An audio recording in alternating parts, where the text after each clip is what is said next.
ओम पूर्णमदः पूर्णमिदं पूर्णात् पूर्णमुदच्यते पूर्णस्य पूर्णमादाय पूर्णमेवावशिष्यते। ओम शांति शांति शांति। शंकरं शंकराचार्यं केशवं वादरायणं सूत्रभाष्यकृतौ वन्दे भगवन्तौ पुनः पुनः। ईश्वरो गुरुरात्मेति मूर्तिभेद विभागिने व्योमवद्व्याप्तदेहाय दक्षिणामूर्तये नमः। ओम शांति शांति शांति।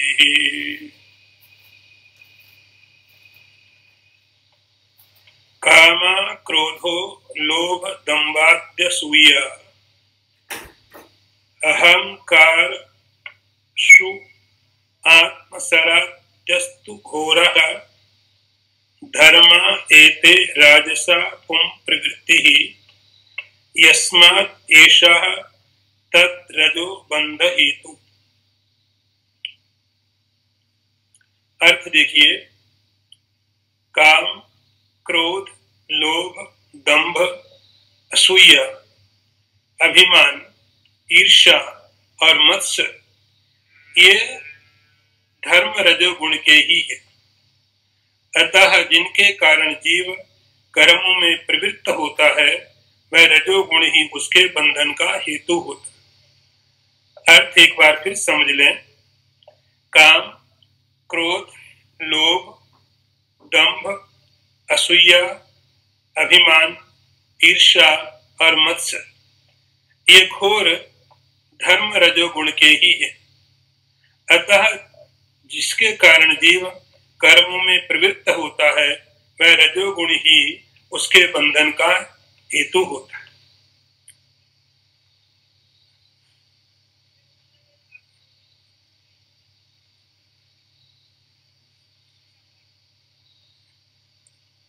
माया के स्वरूप का वर्णन करते करते माया के जो गुण है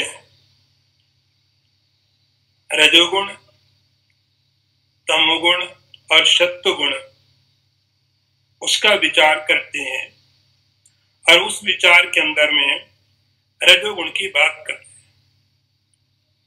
रजोगुण क्या करता है? ये विक्षेप शक्ति है। विक्षेप शक्ति है और इस विक्षेप शक्ति के कारण क्या होता है?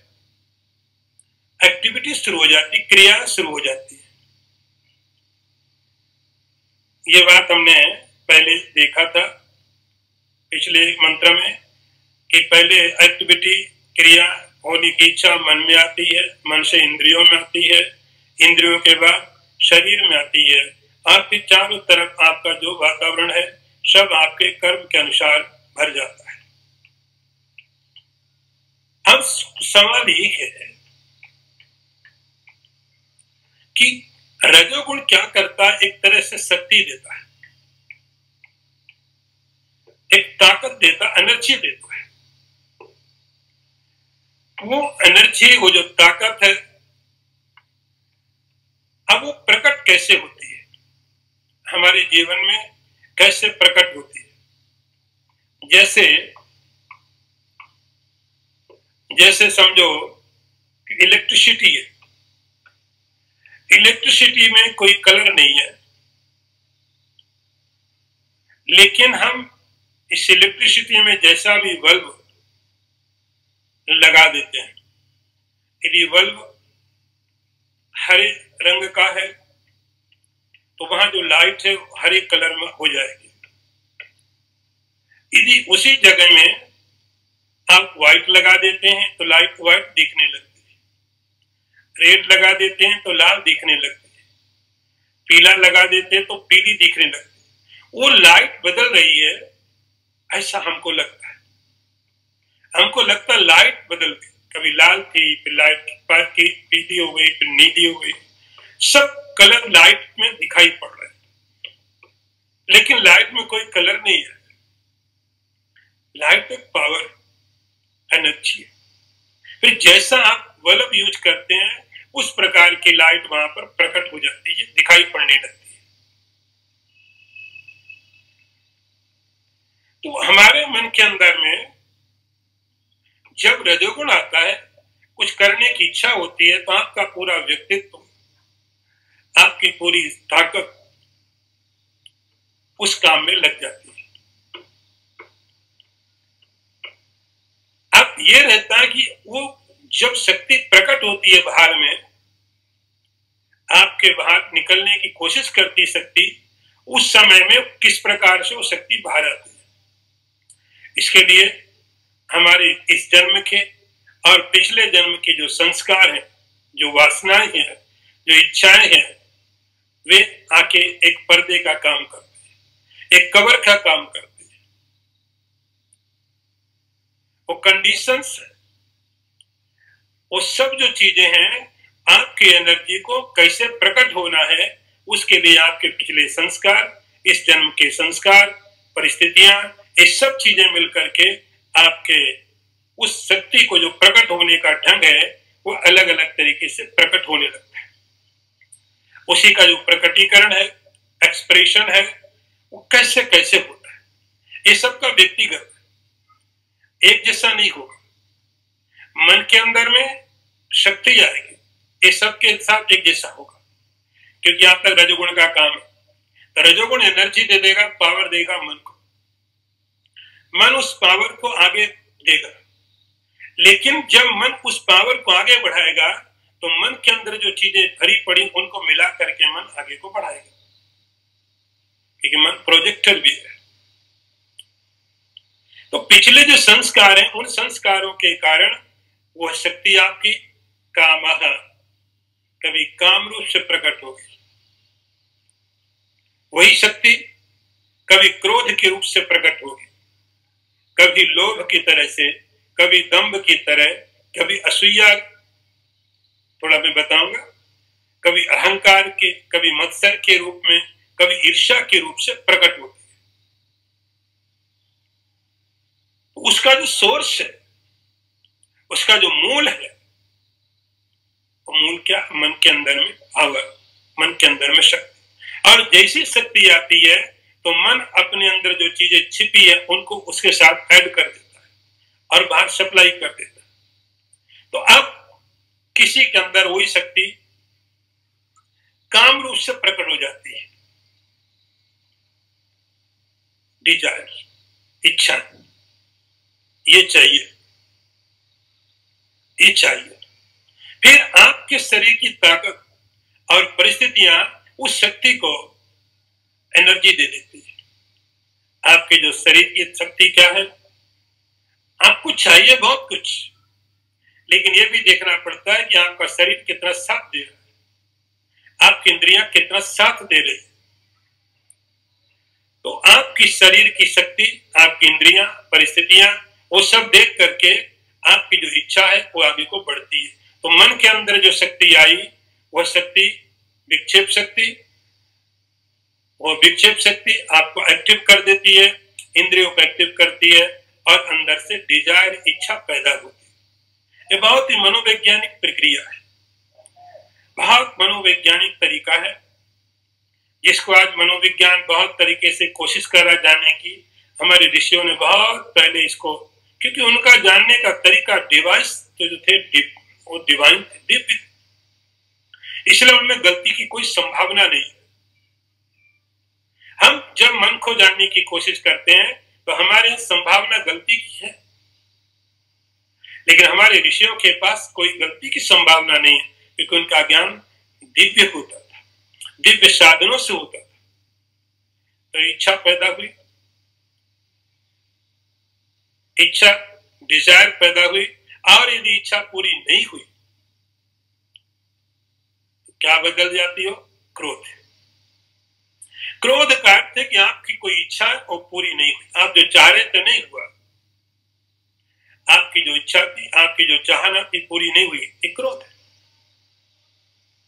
तो आपकी जो चाहत है, आपकी जो इच्छा है, वो इच्छा न पूरी होने के कारण वो बदल करके क्रोध बन जाती है, काम क्रोध। और उसके बाद यदि पूरी हो गई तो ऐसा नहीं आप पूरी होने के बाद आप शांत हो जाओगे। पूरी होने के बाद आप शांत नहीं होगे, क्योंकि अंदर रजोगुण चल रहा है।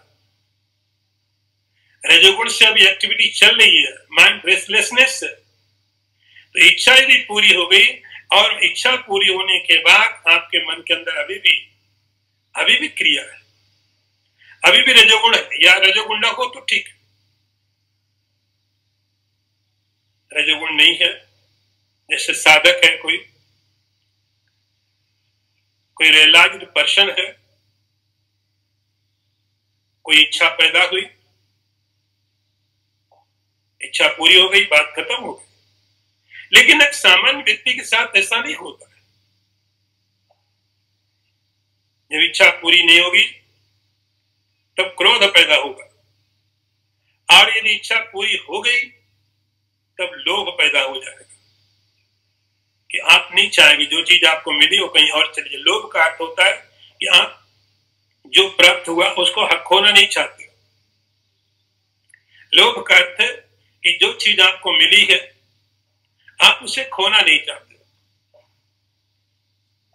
यहाँ जो चीजें लिखी है बहुत ही मीनिंगफुल है, लेकिन मैं सबका यहाँ एक्सप्लेनेशन करने जाऊंगा तो बहुत टाइम जाने वाला है, तो मैं केवल इतना बता रहा हूं। उसके बाद दंभ आता है। दंभ का अर्थ होता है कि जो चीज आपको आपके अंदर होनी चाहिए और आपके अंदर है नहीं, आप दूसरों को दिखाने की कोशिश करते हो, इसको संस्कृत में दंभ कहते हैं, हिपोक्रेसी। होना चाहिए, आप अच्छे व्यक्ति होने चाहिए, लेकिन आप नहीं है, तो आप क्या करते? अच्छा होने के दिखाते। अच्छा होना चाहिए था। तो जो व्यक्ति अच्छा होता नहीं, अच्छा दिखने की जो कोशिश है उसको दंभ बोलते। फिर असूया है। असूया का अर्थ होता है दूसरे के गुणों में दोष ढूंढना। आप जिसे घृणा करते हो तो जरूरी नहीं कि जिससे आप घृणा करते हो सब लोग खराब है। एक दिन हम बात कर रहे थे कि आपकी चाह, आप किसी को चाहते हो नहीं चाहते, उसका कोई रीजन नहीं, कोई लॉजिक नहीं होता है, बस पता नहीं आप क्यों चाहते हो, पता नहीं आप क्यों नहीं चाहते। तो दुनिया में आप किसी से घृणा करते हो, जरूरी नहीं कि खराब है, बस आप घृणा करने लगे। अब उस व्यक्ति की जो अच्छाइयां हैं यदि कोई बताने लगे तो आपको बर्दाश्त नहीं होता, आप कहते हैं क्या अच्छा, तो उसकी अच्छाइयां भी आपको बुराई दिखने लगती है, इसको असूया बोलते हैं। फिर अभिमान है, अहंकार है, ईगोइज्म है, मैं। फिर ईर्ष्या, किसी की उन्नति देख करके जलना, मैं नहीं कर पाया इसने कर लिया। और मत्सर, अंदर में जलन,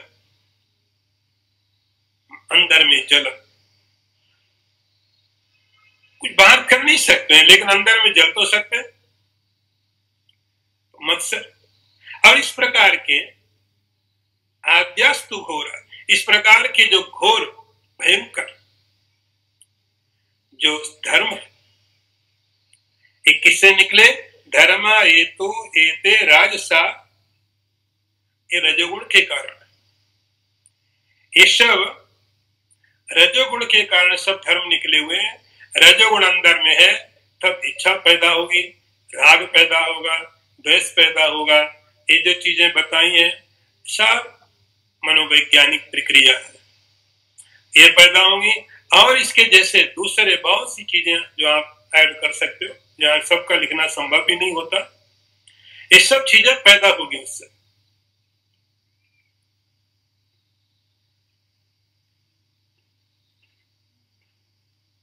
धर्मा एते राजसाकुम प्रवृत्ति यस्मात् देशा तत् रजोबंध हेतु।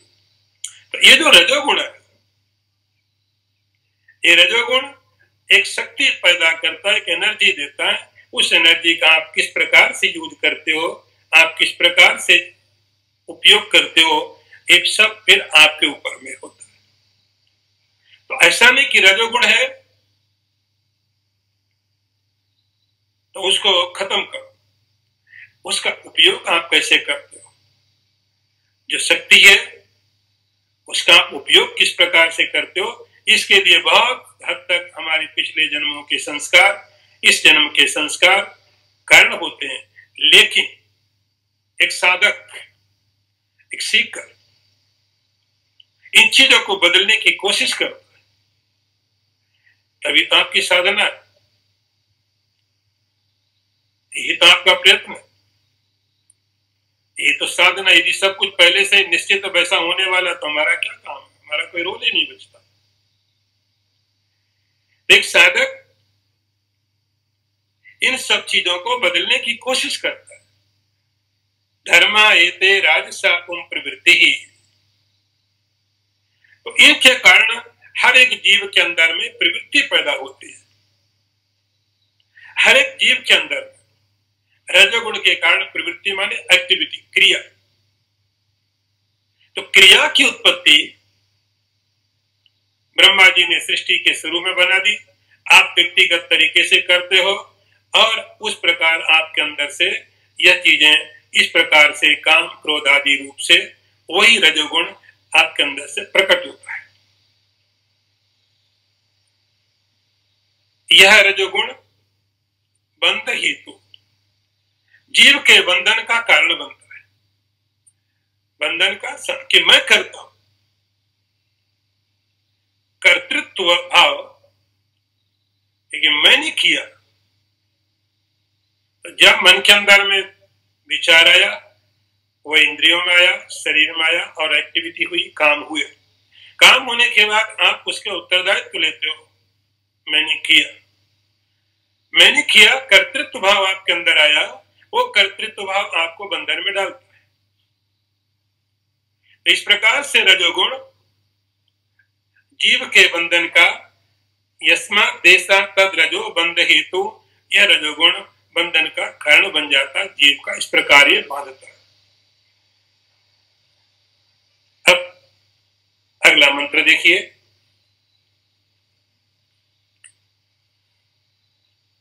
ऐसा वृत्तिर्नाम तमो गुणस्य शक्तिर्यया वस्तु अवभासते अन्यथा सा ऐसा निदानम पुरुषस्य संसृते विक्षेप शक्ति प्रसरस्य हेतु।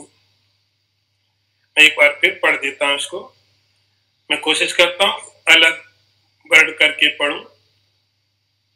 एष आवृत्तिर्नाम तमो गुणस्य शक्तिर्यया वस्तु अवभासते अन्यथा स ऐसा निदानम पुरुषस्य संसृते विक्षेप शक्ति प्रसरस्य हेतु।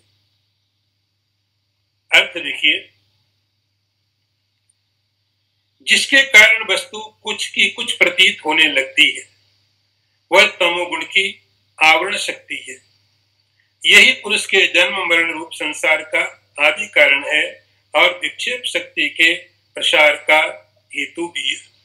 अर्थ फिर समझे, जिसके कारण वस्तु कुछ की कुछ प्रतीत होती है, वह तमोगुण की आवरण शक्ति है। यही पुरुष के जन्म मरण संसार का आदि कारण है और यही विक्षेप शक्ति के प्रसार का भी हेतु। अब हम दूसरे एस्पेक्ट में चले गए। अब हम माया के दूसरे पहलू पर विचार करने लगे और जिसका नाम है तमोगुण। तो माया का एक पार्ट करके बोल सकते हैं, एक हिस्सा रजोगुण, इसके बारे में जान लिया, उसकी प्रवृत्ति जान ली, उसकी उत्पत्ति जान ली, उसका परिणाम होता और कैसे आपको बांधता, ये दिखा दिया। अब अगले स्तर में गए। अगला क्या है? उसका नाम है तमोगुण। संस्कृत में जैसे मैंने बताया रजोगुण का रजस का अर्थ होता है डस्ट, मिट्टी। ऐसे ही तमोगुण में जो तमस है, तमस का अर्थ होता है अंधकार, अंधेरा।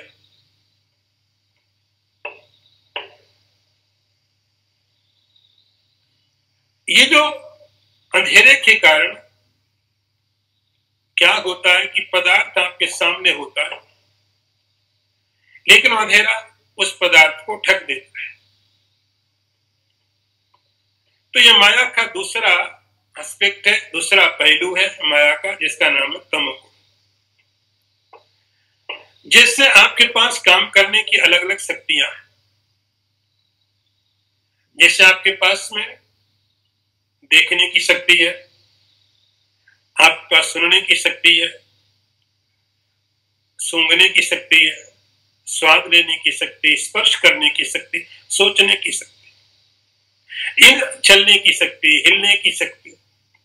तो शक्ति तो एक ही है, लेकिन वो आपकी जो एक शक्ति है अलग अलग डिवाइस से, अलग अलग तरीके से, अलग अलग तरीके से अपना काम करते हैं।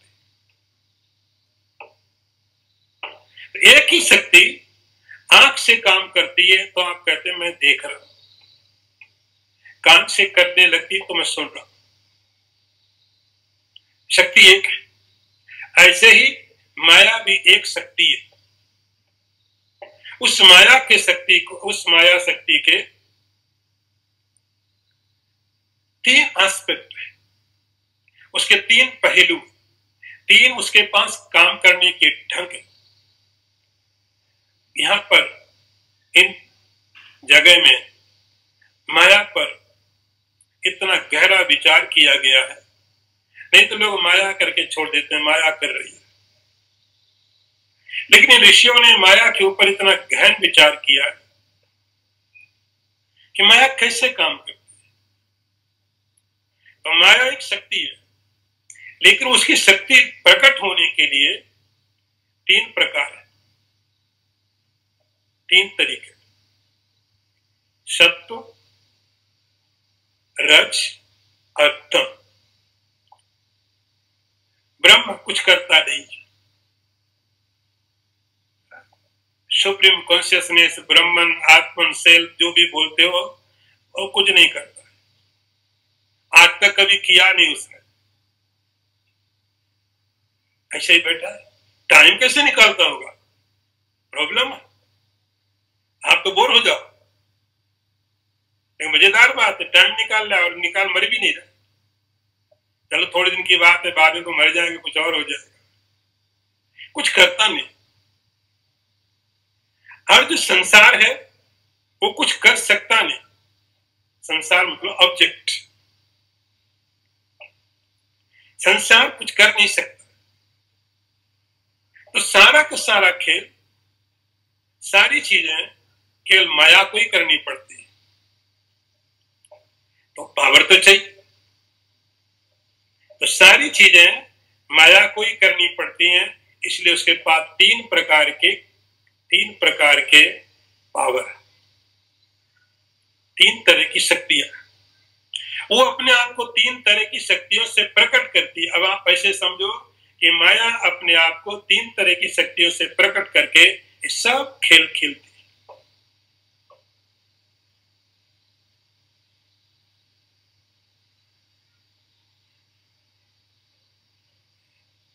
तो उसमें क्या है, ऐसा वृत्तिरनाम तमो गुणस्य। तो पहला आपने समझ लिया कि माया के काम करने का जो ढंग है, माया के काम करने का जो तरीका है, पहला है रजोगुण। आपके मन में शक्ति दे दी और एक्टिविटी चालू हो गई। अब दूसरी जो शक्ति है, उसके दूसरे जो काम करने का ढंग है, उसका नाम बोलते तमोगुण, अंधकार, डार्कनेस। ऐसा वृत्तिरनाम तमोगुणस्य। वेलिंग पावर ये क्या करती है कि चीज को ढक देती। जैसे अंधकार क्या करता है, कुछ नहीं करता है। अंधकार बस है उस अंधकार के अंदर में कितने बड़े बड़े पदार्थ आपके सामने हैं, लेकिन आप देख नहीं सकते। फिर आप उसमें अंदाज लगाते, ये हो सकता है, ये हो सकता है, क्लियरिटी कुछ है नहीं। अंधकार ने उस पदार्थ को ढक दिया। ऐसा वृत्तिर्नाम तमोगुणस्य शक्तिर्यथा वस्तु अवभासते अन्यथा। अन्यथा वो पदार्थ वैसा है नहीं, लेकिन अंधकार के कारण वो पदार्थ जैसा नहीं है। जो चीज है वो तो दिखती नहीं। अब नहीं दिखने से क्या होता है, हम बहुत प्रकार से उसमें अब कल्पना जोड़ लेते हैं। ये हो सकता है, ये हो सकता है, ये हो सकता है, ऐसा हो सकता है। तो वो जो माया है वो सारे के सारे उस पदार्थ के, किसी भी पदार्थ को, जैसे आपके सामने में कोई भी ऑब्जेक्ट पड़ा हुआ, कोई पदार्थ पड़ा है और आपको दिखाई नहीं पड़ रहा अंधकार के कारण, तो आप कल्पनाएं करते हो ये हो सकता है। तो तमोगुण क्या करता है, शक्तिर यथावस्तु अवभासते अन्यथा, जो चीज जैसी है उसको वैसा दिखाई नहीं देने देता। ये चाहे वो वस्तु बाहर की है या कि अंदर की। तमोगुण अंधकार की तरह। सैसा निदानम पुरुषस्य संसृत। अब उसके बाद क्या होता है कि जब जो पदार्थ जैसा, जो चीज जैसी हम नहीं देख पाते हैं, हम कल्पना शुरू करते हैं। ये ऐसा होगा, इसका ये फल होगा, इसका ये परिणाम होगा, इससे पैदा हुआ होगा, उसके कारण होगा। अथवा आप अपने बारे में सोचते, सहसा निदानम पुरुषस्य संसृत। तो सामने में पड़ा हुआ पदार्थ, आप पदार्थ की बात तो छोड़ो, आप अपने आप में भ्रम में पड़ जाते हो। किसी ऑब्जेक्ट के बारे में आपको भ्रम हो जाए तो कोई बात नहीं, क्योंकि आपसे अलग। लेकिन इस तमोगुण की महिमा देखो, इस तमोगुण के कारण अब आप ये भूल जाते हो कितना अंदर तक काम करता है। तो जैसा आपका स्वरूप है, जैसा आपका नेचर है, इसेंशियल नेचर को आप भूल जाते हो। किस कारण? इस तमोगुण के कारण। ये तमोगुण करता है, ये तमोगुण आपको, आपका जो स्वरूप है उसको ढक देता है। तो जो आपका स्वरूप हमेशा आपके साथ है, आपके सामने है, दिखता नहीं, नहीं दिखता है। फिर हम कल्पना शुरू करते, मालूम नहीं है हमारा इसेंशियल नेचर क्या है, वास्तविक स्वरूप क्या है, तमोगुण ने ढक दिया है। फिर हम कल्पना शुरू करते हैं, शैसा निदानम पुरुषस्य संसृत। यही तमोगुण फिर संसृत का अर्थ सृष्टि, जन्म मरण का कारण बन जाता है। इसके कारण ही जन्म और मरण की प्रवृत्ति शुरू होती है। ये तमोगुण जब आपके स्वरूप को ढक देता है तो आप कल्पना कर लेते हो इतनी तारीख को मैं पैदा हुआ, कल्पना कर, और कुछ नहीं, वास्तविकता मालूम नहीं है। अज्ञान बोलो, डार्कनेस बोलो, अविद्या बोलो। तो अविद्या का, माया का जो ये जो पहलू है, अविद्या का, माया का ये जो पक्ष है, ये क्या करता है, पुरुषस्य संसृते, संसार के चक्कर में डाल देता है। मैं तो जन्मने वाला हूं, मैं मरने वाला हूं, मैं ऐसा हूं, मैं वैसा हूं। आप अपने बारे में अनेक प्रकार की कल्पनाएं करने लगते, जिनका कोई बेस नहीं होता है, जिनका कोई आधार नहीं होता है, केवल कल्पनाएं। फिर आप हजारों तरह की कल्पनाएं करते हो, ऐसा हूं, वैसा हूं, ये होगा, वो होगा, ऐसा हो सकता हूं, वैसा हो सकता हूं। और इसलिए जब मैं ऐसा हूं, मैं मनुष्य हूं, मैं स्त्री हूं, मैं पुरुष हूं, मैं जवान हूं, मैं बच्चा हूं, जब ऐसी कल्पनाएं शुरू हो जाएंगी, क्योंकि वास्तविक स्वरूप दब गया, तो ये सब कल्पनाएं आपके बारे में बताई जा रही शुरू हो जाएंगी। विक्षेप शक्ति प्रसर सेतु, फिर बस यहीं से विक्षेप पैदा हो जाएगा। विक्षेप मतलब रजोगुण जो आप पीछे पड़ा था। तो तमोगुण क्या करता है? ये तमोगुण के कारण अब रजोगुण पैदा हो गया। आपको दूर से देखने में लगेगा दोनों बड़े विरोधी हैं। सत्वगुण जहां होगा वह रजोगुण को नहीं रहने देगा, रजोगुण होगा तमोगुण को नहीं रहने देगा। ये बहुत कॉन्ट्राडिक्टर है, लेकिन नहीं, एक दूसरे को कैसे कॉम्प्लीमेंट करते हैं आप देखो, एक दूसरे को कैसे सपोर्ट करते। विक्षेप शक्ति प्रसरस्य हेतु, उसके बाद विक्षेप शक्ति शुरू हो जाती है। मैं यदि मनुष्य हूं तो मुझे मनुष्य के काम करने चाहिए और मैं एक्टिव हो जाऊंगा।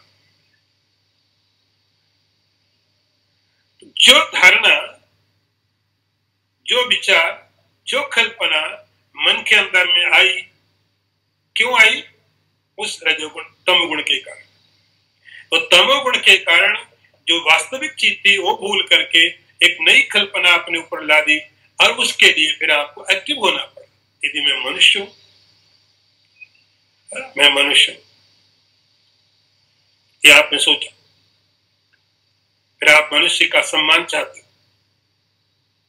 मुझे रिस्पेक्ट, एटलीस्ट कम से कम इतना सम्मान तो मुझे मिलना चाहिए कि मैं मनुष्य हूं। फिर कभी किसी ने गधा बोल दिया, गधा बोल दिया, आप बोलोगे गधे में भी जीवात्मा है, वही आत्मा जो आपके अंदर वो इसके अंदर होने दो। यदि किसी ने गधा बोल दिया तो देखो बात बदल जाएगी। हम सम्मान चाहते हैं और उसके लिए हम एक्टिव हो जाते हैं। विक्षेप शक्ति प्रसरस्य हेतु, तो ये जो तमोगुण है वो तमोगुण रजोगुण का कारण बन जाता है। तो गलत धारणा के कारण एक नई धारणा बनाई, उस धारणा को पूरा करने के लिए आप अलग तरीके से एक्टिव हो जाते हो, अलग तरीके से काम करने लगते हो। तो विक्षेप शक्ति प्रसरस्य हेतु, ये विक्षेप शक्ति संसार का कारण बन जाती है। तो शुरुआत कहां से हुआ? तमोगुण से। तो तमोगुण पैदा कर देता है रजोगुण को, कि ये तमोगुण का अंधकार अपने स्वरूप को भूल गए। अब अगला मंत्र देखिए, बहुत बड़े बड़े मंत्र हैं, तो 3 भी कम नहीं है। प्रज्ञावानपि पंडितोपि चतुरो अपि अत्यंत सूक्ष्म अर्थ दृक् व्यालीढः तमसा न वेत्ति बहुधा संबोधितोपि स्फुटम् भ्रांति आरोपितम एव साधु कलयति आलंबते तद्गुणान् हंता असौ प्रबल दुरंत तमसा शक्ति महत्य आवृत्ति। मैं एक बार फिर पढ़ता हूं अलग अलग शब्दों के साथ। प्रज्ञावान अपि पंडितो अपि चतुरो अपि अत्यंत सूक्ष्म अर्थ दृक् व्यालीढः तमसा न वेत्ति बहुधा संबोधितो अपि स्फुटम् भ्रांति आरोपितम एव साधु कलयति अवलंबते तद्गुणान् हंत असौ प्रबल दुरंत तमसा शक्तिर महति आप्रति। अर्थ देखिए, तमोगुण से ग्रस्त हुआ मनुष्य अत्यंत बुद्धिमान, विद्वान, चतुर और शास्त्र के अत्यंत सूक्ष्म अर्थों को देखने वाला भी हो तो भी वह नाना प्रकार समझाने से भी अच्छी तरह नहीं समझता। वह ब्रह्म से आरोपित किए हुए पदार्थों को ही सत्य समझता है और उन्हीं के गुणों का आश्रय लेता है। आश्चर्य है। दुरंत तमोगुण की यह महती आवरण शक्ति बड़ी ही प्रबल है। अर्थ फिर समझिए, क्योंकि श्लोक बहुत बड़ा।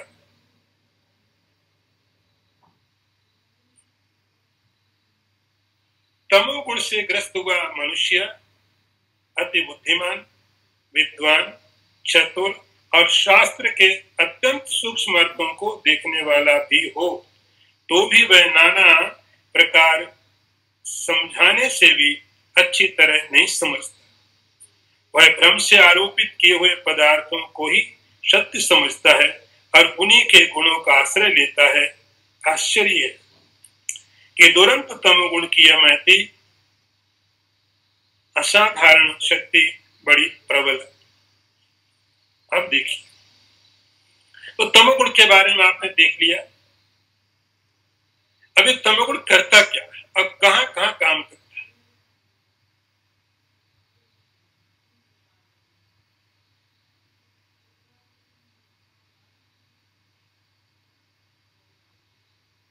इस तमोगुण के कारण क्या होता है कि जो पदार्थ की वास्तविकता वो खो जाती है और हम उसको अलग तरीके से स्वीकार कर लेते हैं।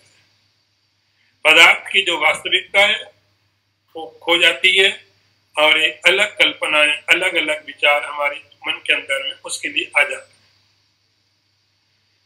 अभी कहते हैं बात ऐसा नहीं कि उसके लिए कोई बहुत नासमझ आदमी के साथ ऐसा होता है, बुद्धि नहीं है, समझ नहीं है, इसलिए शंकराचार्य जी कहते हैं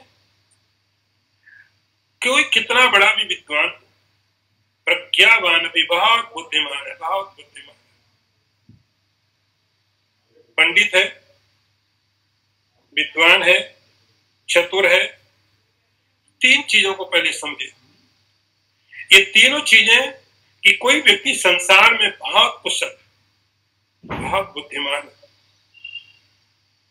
लेकिन उसके अंदर में तमोगुण, तो तमोगुण के कारण उसकी जो बुद्धिमत्ता है, उसका जो ज्ञान है, जो उसकी जो चालाकी है, एक, और दूसरा जो शास्त्रों में बहुत बड़े विद्वान है, तो धर्म, शास्त्र और व्यवहार, इन दोनों को अलग अलग समझ लीजिए। ये कुछ लोग ऐसे हैं जो व्यवहार में बहुत कुशल है, बहुत बुद्धिमान है, बहुत इंटेलिजेंट, लेकिन यदि तमोगुण उनके अंदर में है, और दूसरे वे लोग हैं जो शास्त्र के बहुत विद्वान है। यह लिखा है अत्यंत सूक्ष्म अर्थ दृक्, शास्त्र में जो लिखा है उसकी बहुत गहराई से व्याख्या मालूम उनको है, बहुत अच्छी तरह से व्याख्या जानते वे लोग। ये दोनों तरह के लोग, जो व्यवहार में बहुत बुद्धिमान है, निश्चित ही बुद्धिमान है, और जो शास्त्र में बहुत बुद्धिमान है, जिनकी शास्त्र में बहुत गहरी गति है, अच्छी तरह अर्थों को समझते हैं, समझाते भी है। सूक्ष्म अर्थ दृक्, शास्त्र को ऊपर ऊपर नहीं, उसका जो मीनिंग है उसको भी जानता है। लेकिन ये सब जानने के बाद में भी यदि उनके अंदर में तमोगुण है, प्रज्ञावान अपि पंडितोपि चतुरो अपि अत्यंत सूक्ष्म अर्थदृक् व्यालीढस्तमश, यदि वह तमोगुण से युक्त है व्यक्ति, उसका परिणाम क्या होगा? बहुधा संबोधितो स्फुट। वह व्यक्ति शास्त्रों को जान सकता है, संसार को समझ सकता है, लेकिन सत्य को नहीं, वास्तविकता को नहीं, रियलिटी को नहीं। बहुत अच्छा कोई डॉक्टर हो सकता है, बहुत अच्छा कोई इंजीनियर हो सकता है, बहुत बुद्धिमान हो सकता है, तो और इसी प्रकार से कोई शास्त्रों का बहुत बड़े विद्वान हो सकता है, सब स्क्रिप्चर्स मालूम है और बहुत डीपली मालूम है, अर्थ जानता है। लेकिन यदि तमोगुण है तो शास्त्रों को जान सकता है लेकिन समझ नहीं सकता है, उसके जीवन में नहीं आ सकते हैं, जीवन में नहीं आ सकते, रियलिटी जी नहीं सकता है। तो हमारा जो ज्ञान होता है और दूसरों के लिए होता है, दूसरों का ज्ञान हमारे लिए होता है, ना हमारा ज्ञान काम आता उनके, ना उनका ज्ञान काम आता हमारा। ठीक है, कभी किसी के यहाँ कुछ दुर्घटना हो गई, कुछ भी किसी तरह की, तो आप समझाने पहुंच जाते हैं, मौका मिलता समझाने का, क्यों चूके फिर? ऐसे मौके जब भी मिले तुरंत ले लेना चाहिए समझाने का, ले लेता आदमी। किसी की दुर्घटना हुई, कोई एक्सीडेंट हुआ, कोई डेथ हुई, तो हर व्यक्ति समझाने की कोशिश करता है, बड़ा वेदांत का ज्ञान दे देता, और वो भी सिर हिलाता है। वो सिर इसलिए नहीं तो समझ गया, वो सिर इसलिए हिलाता कि जब तुम्हारा नंबर आएगा तो मैं आऊंगा, फिर मैं समझाऊंगा तुमको, आज तुम मुझे समझा लो। वो सिर हिलाता है। इस समझाने वाले के पास जब कोई दुर्घटना इसके पास होती है तो वो व्यक्ति आके इसको समझाने की कोशिश करता है। दोनों समझते हैं, दोनों का ज्ञान है, लेकिन ये ज्ञान जीवन में नहीं है, ये ज्ञान शब्दों में, एक दिमाग में, मस्तिष्क में, दूसरों के लिए जो चीज आपके काम नहीं आई, आपका नॉलेज, आपका ज्ञान आपके काम नहीं आ रहा, तो दूसरे के काम नहीं आएगा। तो हम कोशिश करते हैं दूसरों को दे दें। तो मैं जैसा कह रहा था कि आज मुझे एक स्टोरी याद आ रही अभी के लिए, कि किसी जंगल में बहुत सारे पक्षी रहते थे, बहुत बड़ा जंगल था, तो वहां पर वाइल्ड एनिमल्स, बर्ड्स, पक्षी, जानवर सब रहते थे। एक बहेलिया उस जंगल में जाकर के पक्षियों को मारता था। पक्षी बेचारे बड़े दुखी, और ये बात बहुत समय से चल रही थी, पक्षी मर रहे थे, बचने का कोई उपाय नहीं था। बहेलिया चालाकी ऐसी करता था, तरीके से अपनाता था, वो बच नहीं पाते थे। एक दिन उस जंगल में कोई महात्मा गए, तो सब पक्षी इकट्ठे उनके पास आए, इकट्ठे होके और कहने लगे, अच्छा हुआ आप यहाँ पर आ गए, आप हमें कुछ ऐसा उपाय बताओ, हमारी रक्षा करो। ये बहेलिया आता है और हमें मार के ले जाता है, और ये प्रक्रिया बहुत समय से चल रही है, हमें समझ में नहीं आ रहा कैसे बचाएं अपने आप को, क्या तरीका अपनाएं। महात्मा ने कहा, देखो हम तुम्हें 4 मंत्र देंगे, 4, यदि तुमने उन 4 मंत्रों को ठीक से अपना लिया तो तुम्हें कोई भी बहेलिया कभी भी मार नहीं सकता। 4 मंत्र देते, कुछ ज्यादा कुछ काम नहीं करना, बड़ी खुश हो गए। इतनी सी बात, 4 मंत्र, इनको ठीक से याद कर लो और ठीक से इनका पालन करना, तो हम तुम्हें गारंटी देते कि तुम में कोई मार नहीं सकता। बड़ी खुश, याद करो। महात्मा ने उनको कहा कि देखो हम तुम्हें 4 तरीके से बता रहे। पहला मंत्र है बहेलिया आएगा, बस, बोले बस। दूसरा क्या है? जाल बिछाएगा, ये भी मंत्र ठीक याद हो गया, छोटे ही है। तीसरा मंत्र दाना डालेगा, ये भी ठीक याद हो गया। और चौथा हंस मत जाना, बहुत जरूरी जो है वो ये है, हंसना मत, बैठना मत, खाने मत जाना। ये बहुत ट्रिक पुरानी उसकी थी। पक्षी बड़े खुश थे, ये चारों मंत्रों से हम बच जाएंगे। बोले पालन करोगे तो। तुमने यदि पालन किया तो निश्चित ही तुम बच जाओगे। महात्मा ने कह दिया, पक्षी बड़े खुश हो गए। थोड़े समय के बाद बहेलिया आया। पक्षियों ने अच्छी तरह मंत्र को याद करके रखा हुआ था। और जैसे बहेलिया अंदर जंगल में दिखाई पड़ा, सब जो पेड़ों में बैठे पक्षी जोर से बोलने लगे, बहेलिया आएगा, बहेलिया आएगा। उसने कहा, इनको सब पता मेरे बारे में, ये तो सब जानते हैं कि मैं आऊंगा, और मैं आया, इनको तो पता, ये फंसेंगे कैसे। लेकिन आ गया हो तो मैं अपना काम तो करूंगा।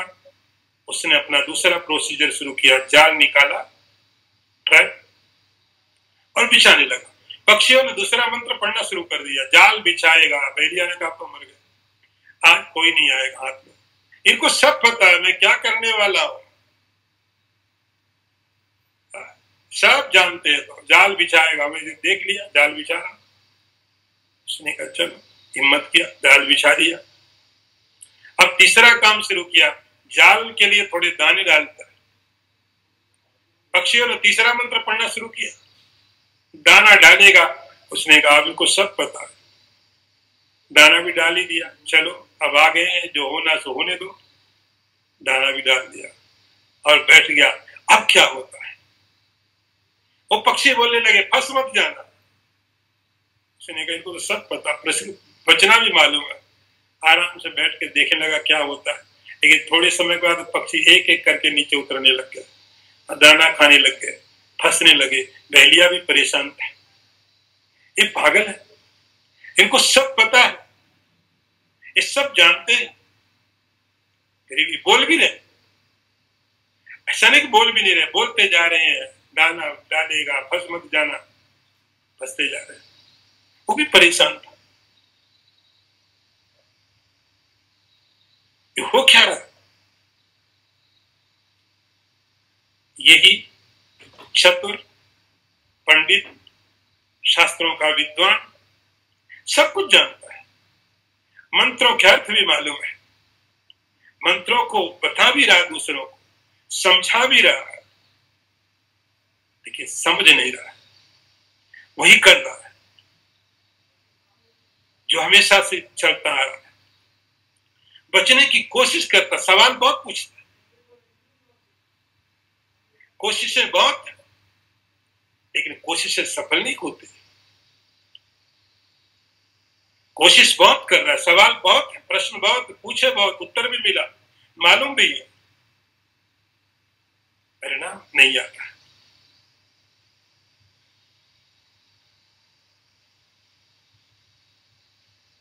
न व्यक्ति बहुधा संविदितो स्फुटम। बहुत बार शंकराचार्य जी कहते हैं, सामने समझाओ समझाओ, समझता, ऐसा नहीं कि समझ नहीं, सब समझ, फिर भी भ्रांत्यारोपितमेव साधु कलयति। यही तो बोलते हैं, तमोगुण की महिमा तो देखो, हंता असौ प्रबला दुरंत तमस। शंकराचार्य जी ने कहा, देखो तमोगुण की महिमा देखो, उसकी ताकत देखो, उसकी शक्ति देखो, पावर देखो, मालूम है तो भी फंस रहे, मालूम है, समझाने पर भी, बहुत बार समझाने पर भी, जो भ्रांति से आरोपित जो कल्पनाएं हैं उन्हीं को सत्य मानता रहता है। इसलिए शंकराचार्य जी ने लिखा, पश्यन्नपि न पश्यति मूढ़। मूढ़ व्यक्ति का अर्थ होता है जो देखते हुए भी नहीं देखे, देख रहा नहीं देख रहा। पश्यन्नपि न पश्यति मूढ़, स्पष्ट रूप से दिख रहा है तो भी नहीं दिख रहा है। भ्रांत्यारोपितम एव साधु, बहुत बार समझाने के बाद में भी, बहुत बार अभ्यास कराने के बाद में भी, जो असत पदार्थ है, जो पदार्थ की और प्रभाव किसका ही है? प्रबला दुरंत तमसा शक्ति, उसकी विद्वता में कोई संदेह नहीं है, उस बुद्धिमान की बुद्धि में कोई संदेह नहीं है, लेकिन तमोगुण की महिमा देखो, तमोगुण का प्रभाव देखो, तमोगुण की शक्ति देखो।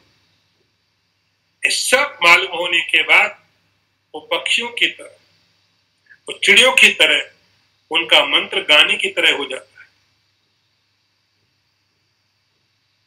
बोल भी रहे हैं ऐसा होगा, वैसा होगा, ये होगा, और वही कर रहे हैं।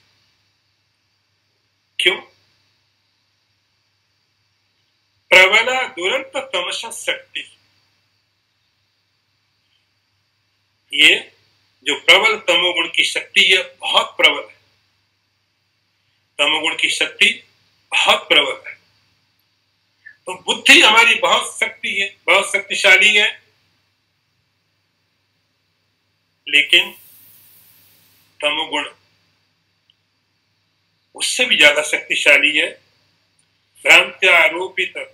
तो कितना भी समझाने के बाद, कितना भी बताने के बाद, मालूम होने के बाद, ऐसा नहीं कि मालूम नहीं, मालूम होने के बाद भी तमोगुण के कारण, क्योंकि वो जो रियलिटी है उसका इसको एक्सपीरियंस डायरेक्ट नहीं है।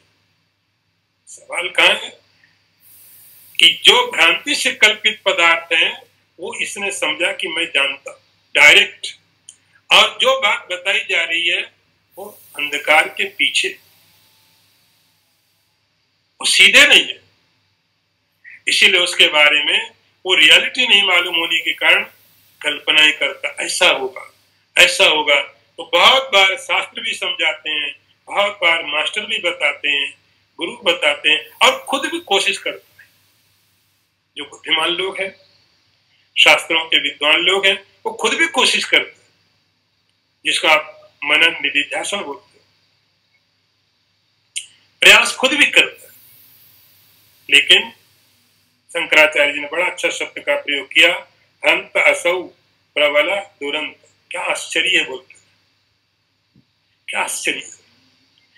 पश्चिम नपिना पश्यति मूढ़ा, सामने में जो चीज है उसकी सच्चाई देखने की हिम्मत नहीं है, उसकी वास्तविकता जानने के लिए जान करके भी अनजान रहता है। ये सब की सब तमोगुण का प्रभाव है, तमोगुण के कारण है। इस तमोगुण की बहुत बड़ी शक्ति है। तो माया का जो दूसरा स्वरूप है तमोगुण, तो आज अभी हम लोग इस क्लास को ही बंद करेंगे। ओम पूर्णमदः पूर्णमिदं पूर्णात् पूर्णमुदच्यते पूर्णस्य पूर्णमादाय पूर्णमेवावशिष्यते। ओम शांति शांति शांति। शंकरं शंकराचार्यं केशवं वादरायणं सूत्रभाष्य कृतौ वंदे भगवन्तौ पुनः पुनः। ईश्वरो गुरुरात्मेति मूर्तिभेद विभागिने व्योमवत् व्याप्तदेहाय दक्षिणामूर्तये नमः। ओम शांति शांति शांति।